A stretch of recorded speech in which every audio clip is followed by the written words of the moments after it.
kandi twongere tubiyegereze mu biganiro byacu by'uyu munsi. Mwebwe mukomeje kudukurikira, mwebwe mumaze iminsi mutwandikira muduha ibitekerezo bitandukanye bitewe n'ibiganiro twagiye dukora. Uyu munsi dufite ikiganiro gisa n'igiteye amatsiko ukuntu bitewe n'amagambo amwe bamwe mu bantu bagiye batwandikira, bagiye badukurikirana haba ari kuri TikTok cyangwa se hano kuri YouTube, ariko bakaza kutwandikira ku nimero yacu ndetse na email. Abantu benshi ntibamenya itandukaniro riri hagati yo gukunda ndetse no kwifuza, aho usanga abantu benshi babyitiranya. Bamwe bakavuga yuko gukunda ariko kwifuza, ariko ibi ni ibintu bibiri bitandukanye kandi bifite insiguro zitandukanye. Aha urashobora kuvuga ati se zitandukanye gute cyangwa se bikorana gute?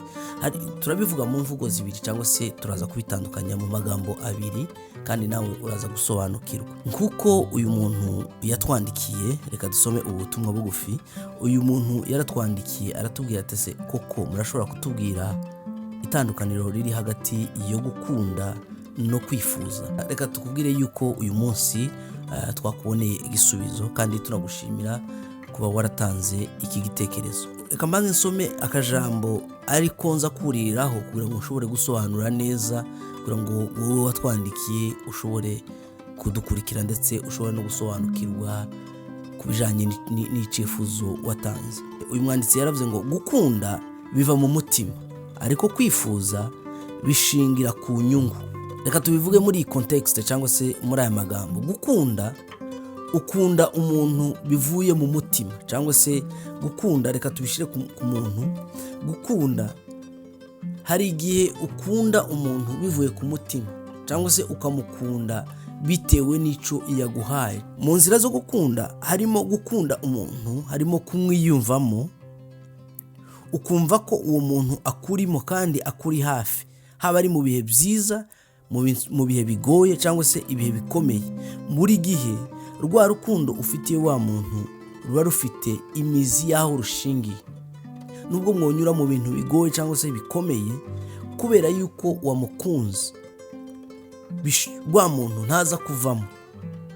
Urakomeza n'igihe wa muntu yanakoze amakosa, wowe hari igihe bitewe n'urukundo umufitiye, hari igihe utabona ya makosa, bikaba ngombwa gusa ko wa muntu unamwegera, bikanatuma washobora no kumukosora kugira ngo yumve ko muri kumwe cyangwa se wabanye nawe. Buriya umuntu wakunze umwifuriza ibyiza, bituma umwegera, bituma ubana nawe, bituma mugirana ubusabane. Reka dutange urugero rufatika. Iyo umuntu agukunda by'ukuri, niyo agize ikibazo cyangwa se niyo yahuye n'ikibazo, wumva ko cya kibazo ari icawe, wumva ko cya kibazo nawe ugifitemo uruhare kugira ngo wa muntu nawe ashobore kugira amahirwe. Iyo wa muntu yagize ikibazo icyo ari cyo cyose, nawe wumva ufite umutwaro, bituma unamwegera. N'igihe umuvugisha nawe wumva ko uremererewe. Ariko umuntu udakunda, nicyo gihe usanga abantu batanamwishiramo, ugasanga ko baragenda bamuvuga cyangwa se ko baragenda bamusebya hanze.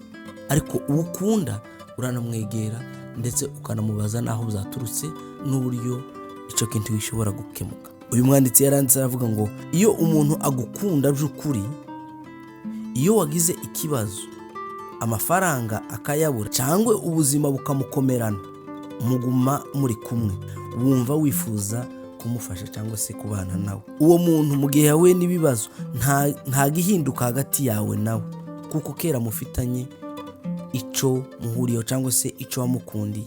Ibyo nibyo bigaragaza gukunda, nibyo bigaragaza ko wakunze wa muntu. Ico wakunze uracitangira, uwo wakunze uramwitangira. Icya kabiri, ku bijanye no kwifuza. Kwifuza ni ugukunda ibyo umuntu afite, ni ukwiyegereza umuntu kubera inyungu runaka, haba ari amafaranga cyangwa se izina cyangwa se bitewe n'ibikorwa yagiye akora.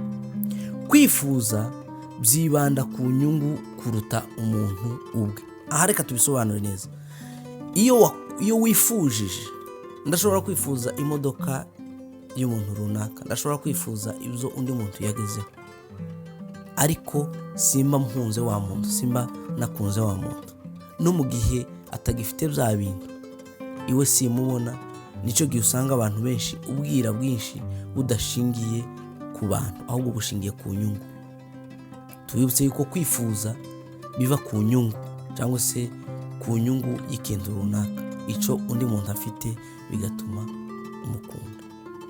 Ariko gukunda, ukunda umuntu ukamukundana n'ibyo afite, yaba akenye yaba atunze, bituma ugira urukundo rwihariye.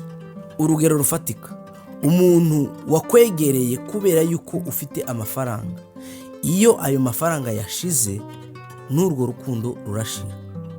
Ariko iyo agukunda kubera icyo yakubonyemo, iyo ya mafaranga yashize rwa rukundo rurakomeza.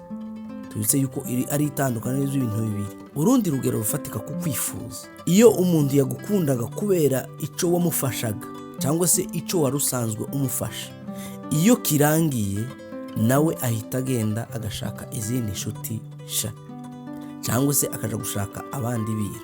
Wa muntu ntibamugifitanye isano, wa muntu rwa rukundo rurashira, ahubwo bigaragara ko ari inyungu, binarangira akuviriyemo umwanzi ukomeye. Reka tubivugeho gato, abantu benshi ntibabasha gutandukanya inyungu n'urukundo. Akenshi kwifuza cyangwa se kwifuza bishingiye kuri za nyungu. Mu gihe umuntu afite akazi cyangwa se mu gihe umuntu agufasha ikintu runaka, iyo cya kintu kirangiye niho usanga ibintu byinshi bipfira, ugasanga abantu ntibakiri inshuti kuko habaga kwifuza, habaga za nyungu. Ku itandukaniro nyaryo, gukunda bihoraho cyangwa se biraramba, ariko kwifuza birashira kandi bigashirana n'ibyo wari usanzwe wifuza. Gukunda kugumaho n'igihe bitari ngombwa cyangwa se n'igihe ibintu byose byahindutse, ariko kwifuza kugenda iyo umuntu inyungu ze zashize. Mu kurangiza iki kiganiro, muri make, urukundo ruva mu mutima kandi ntirupfa n'igihe ibintu byashize, ariko kwifuza ni ugukunda no gushaka inyungu. Ni nabyo bituma uko kwifuza gushira vuba. Sinzi ko wenda ahangaha watahuye, urukundo nyarwo ruva mu mutima, kandi niyo ibintu byashize rwa rukundo ruhoraho, wa muntu ahora ari inshuti yawe. Nje gutuma usanga abantu benshi bavuga ngo nyanaka twari inshuti kera. N'ubuzima niko bimeze mu buzima, haba ari muri sosiyete iyo ari yo yose. Hariho abantu bakunda uko biri, hari ugukunda bitewe n'inyungu agushakamo, hakaba no gukunda bitewe n'uko yakwiyumvisemo cyangwa se agufite muri we. Uwo ukunda uramugendana, icyo wifuza ugikunda mu gihe ukibona cyangwa se mu gihe ukibonamo inyungu. Niyo abantu benshi badashobora kubyumva no kubisobanukira, akenshi binaviramo urwango, bigatuma abantu benshi badashobora kumvikana, benshi badashobora kuvuga rumwe. Nicyo gituma akenshi muri sosiyete ushobora kwibaza, uyu muntu turi kumwe ndamukunda cyangwa ndamwifuza? Ibyo afite ndabikunda cyangwa ndabyifuza? Iyo wagize iki kibazo cyangwa se iyo watekereje kuri iki kintu, bituma bikorohera kugira ngo ushobore kumenya nuko ushobora kubana n'uyu muntu cyangwa se nuko ushobora kuba muri iyi sosiyete. Tubibutse yuko gukunda no kwifuza ari ibintu bibiri bitandukanye ariko bifitanye isano. Reka turangize tubifuriza umwaka musha, umwaka wo kumenya guhitamo, umwaka wo kumenya kubana n'abandi neza, umwaka wo kumenya kugira ubumuntu, ubunyangamugayo ndetse no kumenya guhitamo. Twifurize kuzamenya kubana n'abandi neza, twifurize kuzamenya kwitwara neza muri sosiyete ndetse no kuzagira impinduka. Umwaka mwiza, umwaka muhire, murakoze.